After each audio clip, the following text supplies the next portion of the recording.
রাখবেন যে লোকটা অচেতন হয়ে পড়ে আছে, তার হাত কড়া লাগানো পৃথিবীতে এই ধরনের উদাহরণ আছে কিনা? বাংলাদেশে আছে। বাংলাদেশে এর আগে একটা ঘটনা আছে যেটা উদাহরণ হিসেবে আসে, যে ডান্ডা বেড়ি পরিত অবস্থায় বাপের জানাজা করছিল। এটা হলো বাংলাদেশে এক্সট্রিম ছিল, কিন্তু এইটা এক্সট্রিমিস্ট মানে এরপরে আর কি করা যাবে আমি জানি না। হয়তো ওই যে আমার কাছে এক্সট্রিম ঘটনা করছে, মেরে ঝুলায় রাখা আর কি। এখন যদি মজিদ সাহেবকে মেরে মারার পরে এখানে যদি হাত কড়া দিয়ে ঝুলায় রাখতো, তাহলে বোঝা যেত যে এরপরে এটা আছে। বাংলাদেশে তো অনেক ঘটনাই ঘটতেছে যে কবর থেকে লাশ উঠায় পোড়ায় দিচ্ছে। মৃত্যু জানাজা সম্পর্কে আমরা গতকালকে আলোচনা করেছি, কিন্তু হাত করাটা গতকালকে আমরা পাই নাই। আজকে সকাল থেকে আমি হাত করার ইয়েটা একদম মানে হ্যান্ডকাপ পরানোর ইয়েটা ভাইরাল হয়ে গেছে সামাজিক যোগাযোগ মাধ্যমে, এবং জানা যায় ডিসিএসপি বাধা দিয়েছেন। এই ডিসিএসপিরা কি মানে মনে করতেছেন বাংলাদেশে আর কোনো পরিবর্তন নাই, তারাই একমাত্র ডিসিএসপি, এই ভবিষ্যতে আর কেউ আসবে না এরকম আর কি? আপনারা একটু বিশ্লেষণ জানতে চেয়েছেন। এটা টোটাল মানবাধিকারের লঙ্ঘন, সেটা তো হলো খুব সাধারণ একটা কথা, কিন্তু এটা কোনো মানুষের কাজ হতে পারে?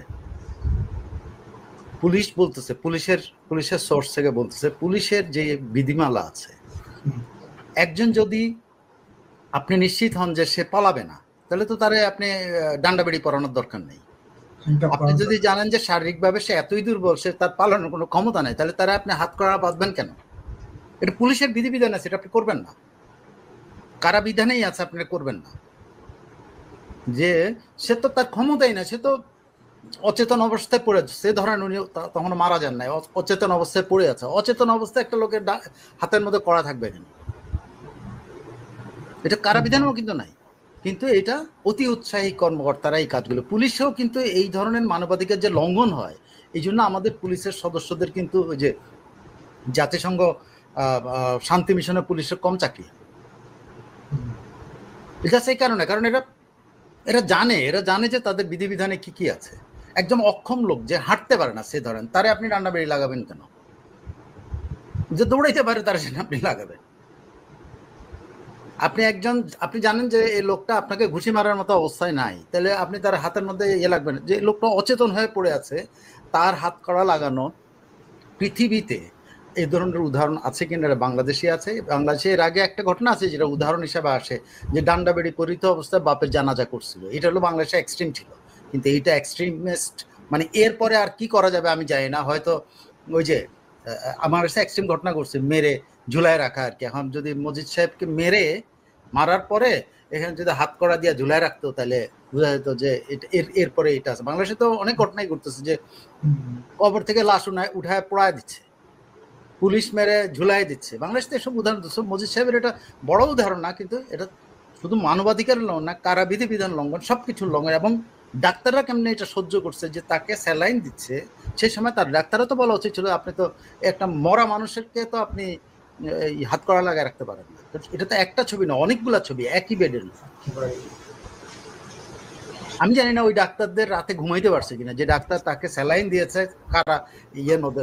এই ডাক্তারের জীবন ধিক্কার জানানো উচিত। এই ডাক্তারকেও কিন্তু শেখানো হয় মানবাধিকার নিয়ে, তাকেও কিন্তু সামাজিক বিষয়গুলো শেখানো হয়, মানুষের প্রতি মানবিক হওয়ার জন্য শেখানো হয়। অসুস্থ মানুষের প্রতি সে কত মানবিক হতে পারে তার এক্সট্রিমটা শেখানো হয়। সেই ডাক্তার কি করে করছে? যে নার্স ওখানে কাজ করছে, সেই নার্সও তো বলতে পারতো তোমরা এটা ছুড়াই দাও, এটা করো না। কেউ বলে নাই। কিন্তু আজকে ছবি দিচ্ছে সেও তো প্রোটেস্ট করতে পারতো। যে ছবিটা রিলিজ করছে বা ফাঁস করছে, তাও সেও তো এখানে উদাহরণ সৃষ্টি করতে পারতো, আপনারা এটা করতে পারেন। কেউ করে নাই। কিন্তু ওই যে আমাদের দেশে এক হয় না, টায়ার ফাটলেই সবাই ঘেরাও করে দেখে। আপনার একটা চাক্কার টায়ার যদি ফেটে যায়, আপনি দেখেন 50-60 জন সে আপনাকে দেখতেছে, আপনি কত কষ্ট করছেন টায়ার এটা চেঞ্জ করার জন্য, আপনি ঘামায় যাচ্ছেন, এটা দেখতেছে পাবলিক। একদম। এখন এই বীর মুক্তিযোদ্ধা অচেতন অবস্থায় তার ছবি তুলছে, এটা ঠিক আছে, ছবি তুলছেন, আপনি তুলছেন, কিন্তু আপনি তো ওখানে প্রোটেস্ট করতে পারলেন। এই লোকটারও তো বিবেক নাই, পুলিশের বিবেক নাই, ডাক্তারের বিবেক নাই, নার্সের বিবেক নাই, যে ছবি তুলছে তার বিবেক নাই। আর অন্যদের তো বাদে দিলাম আমি। ডাক্তারের বিবেক থাকলে তারা 6 বার হাসপাতালে নেওয়া হয়েছে। ডাক্তারের বিবেক থাকলে তো সেপ্টেম্বরে তাকে 6 বার নিতে হবে কেন? একবারই তো তার চিকিৎসা শেষ করা উচিত ছিল। এই ঘৃণ্য কাজটা যারা করেছে, যে 6 বার তাকে ডেঙ্গুর জন্য 6 বার নেওয়া হয়েছে, ইনফরমেশন আছে না? কোনো ডাক্তার এটা পারে যে একজনের চিকিৎসা ইনকমপ্লিট রেখে তাকে ফেরত পাঠানোর জন্য? তার তো তাকে 6 বার আনতে হয়েছে কারাগার থেকে, 7ম বারে ওনার লাশ বের করে আনছে, যদিও বলে যে আনার পরে উনি মারা গেছেন, কিন্তু ডাক্তার তো বলছে তারা মৃত পেয়েছে।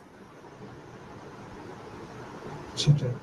আবার দেখেন এই তো গেল হাত করা পরানোর হাসপাতালের চিত্র, জানা যায় দেখেন বাধা, মানে যথাযথ সম্মান তো জানানোই হয় নাই, জানা যায় বাধা দেওয়া হলো যে জানাজা করা যাবে না, তারপর মানুষের ঢল নেমে গেল। তা অমানুষের প্রশাসন, আর কি বলবো, আর যে ডিসি এটা করেছে, যে ইয়েরা করছে, উপজেলা প্রশাসন যেটা করছে, যে এসপি এটা করেছে, তাকেও কিন্তু এই শিক্ষাটা দেওয়া হয় যে মানুষের প্রতি কিভাবে আচরণ করতে হবে। আচরণ করতে হবে। বাদ দেন মুক্তিযোদ্ধা, একটা লাশের প্রতি আপনার কি আচরণ করে তার শেখানো হয় না? তার মানবাধিকার শিক্ষা দেওয়া হয় না?